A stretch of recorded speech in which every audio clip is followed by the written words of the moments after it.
This machine moves on caterpillar tracks, but it's got the equivalent of a flat tyre. To get it working again, we need to replace the tumblers and idlers. The tumbler has large teeth on it which grip grooves in the track and provides the drive. The idler is a smooth round wheel which adjusts the tightness of the track. It's never worked for 15 years, so everything's solid. Yeah, solid. Everything you go to touch is solid. So that split pin there? Yeah, that split pin there. Each piece is no more than an oversized link. It's held together by some robust split pins. That's it. That's good. Stage 1 done, now it's time to get the idler out. That'll do it. Right. The idler is kept in place by this gizmo. It should move easily. Oh, no, Willie, I think we need a bar, mate. There you go, son. Cheers, mate. Say that. No, heat. A wee bit of heat. Yeah. As nothing's budging, Axel decides to set the thing ablaze. Heating the metal like this should cause it to expand and allow some movement. Switch it off, son. There you go. Try that. Let's have a go now. Right, no. Yeah. Oh, it's away. Yeah. Hey. Nothing a bit of heat can't beat. That's it. Yay! That's the idler out. Now for the tumbler. And again. It transfers the power to the cat tracks.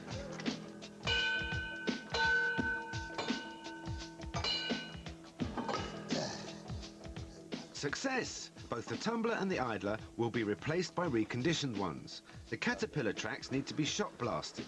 As they worm their way out, Axel gets rid of the rusty old chain. With this size chain, you really don't want to get your fingers caught. It's like a boa constrictor. With the squad hard at it, I'm off to find out as much as I can about our own particular 10 tons of 10RB. Donald's given me the address of a man who gave him the crane 5 years ago, and I'm hoping he can tell me something about the history of it. I've come to Dumfries to meet Willie Baxter. His father ran a fleet of 10RBs for years, and Willie grew up on them. Before I was 14, he had taught me to drive and maintain a 10RB. Being a young boy and driving a machine like this, then you had a position in society and you got respect, you got a lot of respect. Willie and his father Walter spent their working lives on these cranes. When his father passed on, Willie couldn't bring himself to get rid of them. He left 3 of them sitting in a line, and when I met up with Donald and he came along and saw them, we just couldn't believe his eyes. This meeting was to prove a godsend. Donald, whose crane we're restoring, is the only other person who loves cranes as much as Willie's dad did. It was just like old horses. He wouldn't part with them and he kept them in really good condition. He had this tremendous love for them and was known as the best dragline driver in Scotland. It was just his life. And then when he died, I discussed it with my mother and had the sculptor put the very type of machine that he loved the best on his headstone. Willie agreed to show me his father's grave.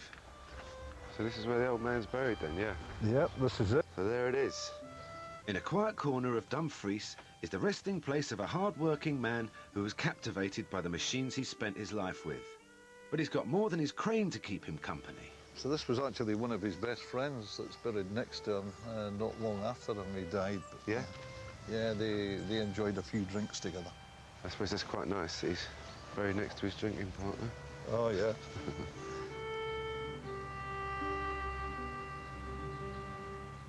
Back at the workshop, Claire's moved on to the drum shaft, a very important part of the crane. This is the real heart of the machine. So this is the bit where all the cable goes around for operating the drag line.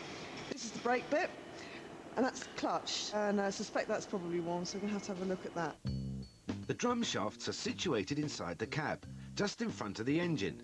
They're controlled by the clutches.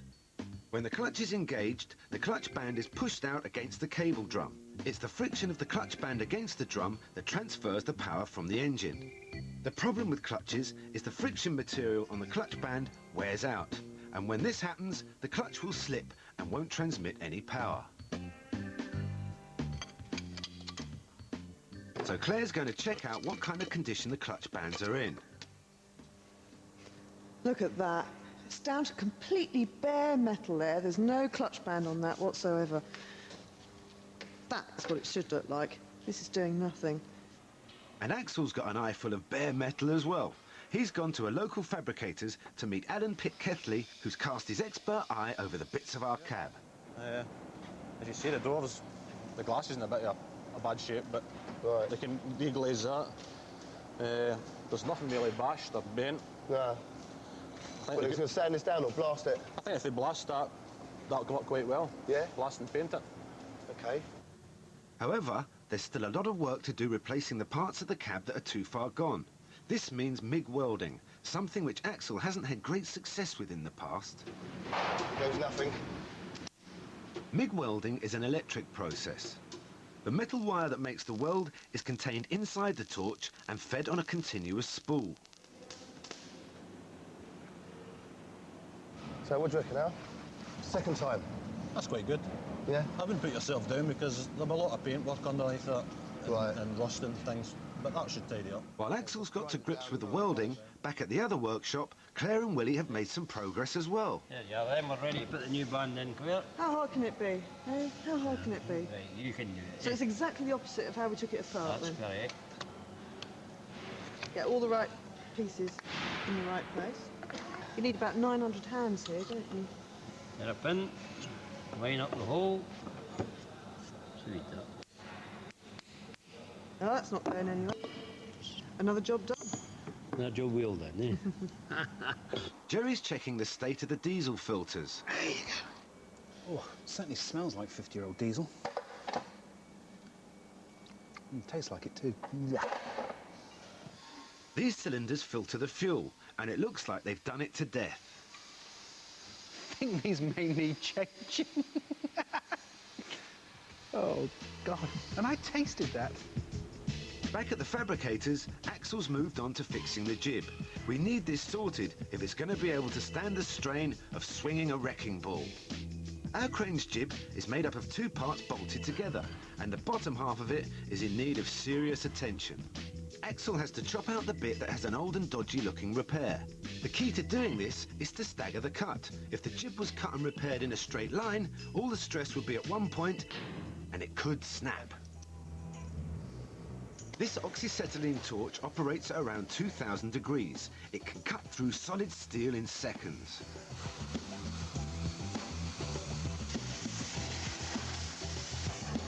This is what engineering's all about.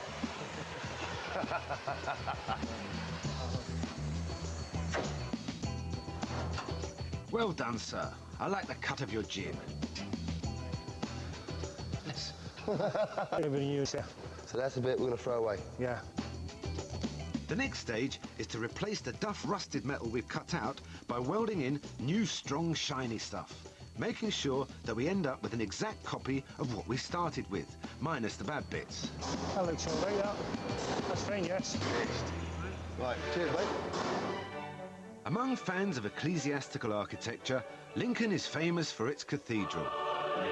But for devotees of cranes and heavy plant, Lincoln means one thing, and one thing only: ruston bucyrus.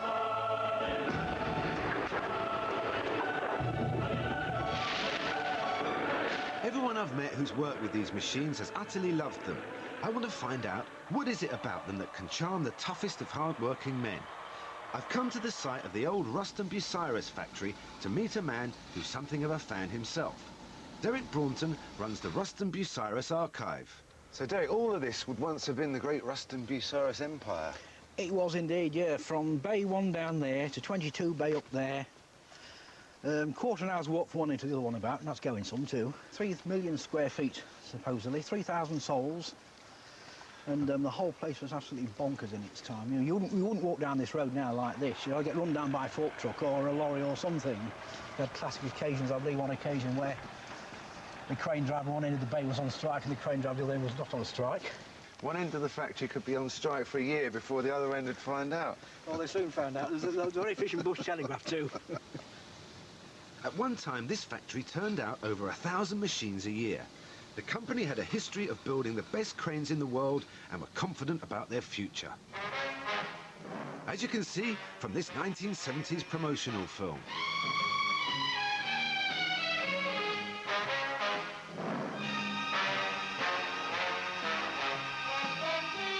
Being powerful and masculine, ruston bucyrus was reluctant to change.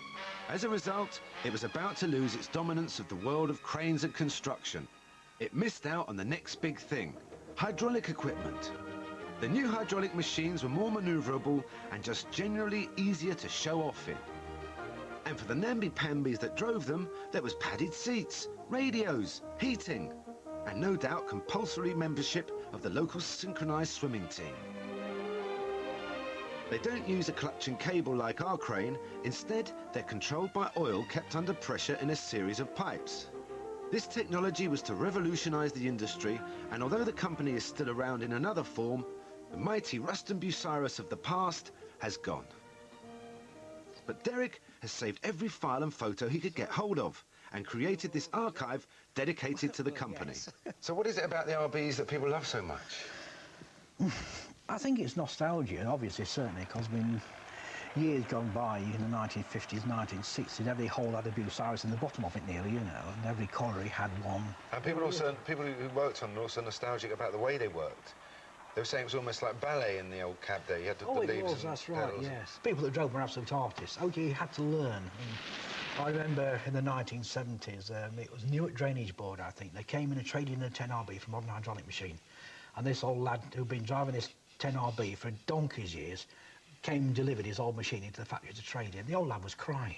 He'd worked on this machine from new all his life and he's traded in for modern hydraulic. He said, you know, soul's gone out of the job. That was it, you know. A few buttons. That's right, a few buttons, yeah. Yeah, absolutely, yeah. Listen, I know you've got tons and tons of stuff here. I don't suppose by any chance, Derek, you'd have anything on our specific crane, would you?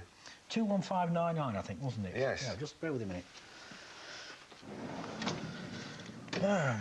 300 RB, 3RB, 10RB, here we go. Somewhere in here is machine number 21599.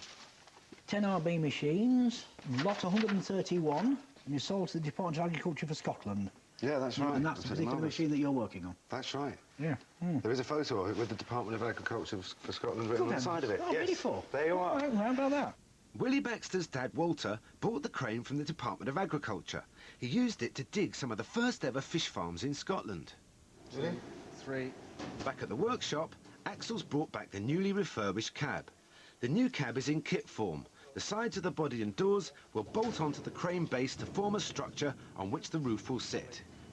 Nice one. Yeah, don't worry. Axel's also brought back the newly repaired bottom half of the jib. Okay. Mind toes, please. That's down. Thank you very much.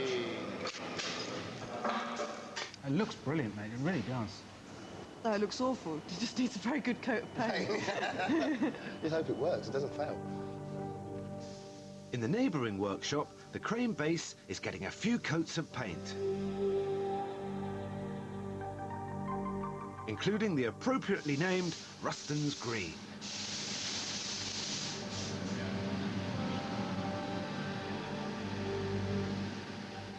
The newly painted crane is brought back ready for reassembly. With a tricky little job to do underneath the crane, the squad need to tilt it back to get at the problem. Happy with the chains? Take it down. Down a bit, please. Ready?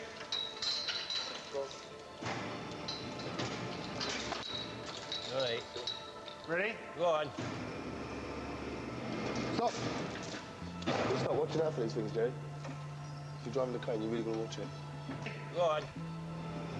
Just take it gently now. Ease it up. Up you go. All right, go on. On you go. All right. Go on. Problem. Stop. Minute. Stop. Stop. Stop. See. Bring it down. We bent them, haven't we? Oh, Oh, sugar.